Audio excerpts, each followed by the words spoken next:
আসসালামু আলাইকুম, সবাই কেমন আছেন? আসলে আমাদের দেশটা সোনার বাংলাদেশ, ঠিক আছে। আসলে নামে সোনার বাংলাদেশ, কামে করে সোনার বাংলাদেশ নাই। এই যে সোনালি ফসলগুলো দেখছেন, ধান দেখেন, মাঠে যে ধানগুলো, এই যে দেখেন, ধান কর পাকেই নাই, কিন্তু ধান কর সব মরে গেছে। ধান পাকেই নাই, ধান সব মরে গেছে। এই মরার কারণটা কি জানেন? এই যে সামনে একটা যে দাঁড়ালো আছে একটা যন্ত্র, দেখেন, এই যে ভাটা, এই যে ভাটা, আমি জুম করে সারি আপনাদেরকে দেখালাম ভাটা। আসলে এই ইট ভাটার কারণে এখানকার যত জমিন আছে, ঠিক আছে, সব জমিনের ফসল মরে গেছে। কয়দিন আগে এই ভাটা মোটামুটি সারিছিল, আপনার হচ্ছে থেকে কি সারিছিল, গ্যাস সারিছিল।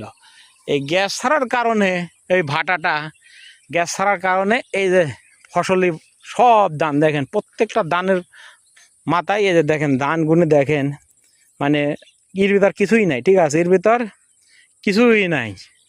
মানে এই যে সব মরে গেছে, সব ধান মোটামুটি এই যে দেখেন মরি মরি মোটামুটি একবারে হয়ে গেছে। কাকা, ধান কি আপনার? এ ধান আপনার? ধান তো সব পুড়িয়ে গেছে, ধান তো সব পুড়িয়ে গেছে মাথা, এই মাথা। তো বাটা ভাঙার কি হইলে পরে আর?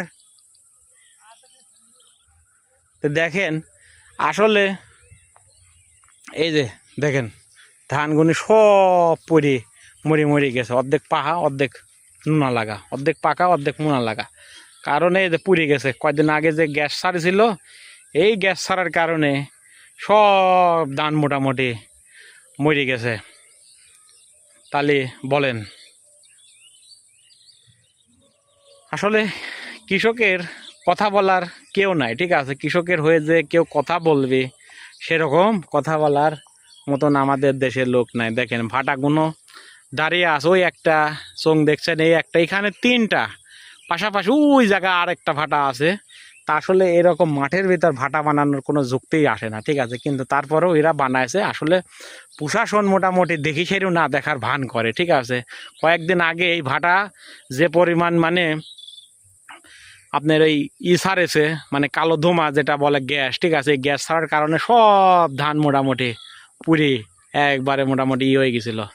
তো যাই হোক, মানবতার খাচ্ছে, ঠিক আছে। আসলে এদের তো মানবতা জিনিস যেটা, সেটা কিছুই নাই এদের ভিতর, ঠিক আছে।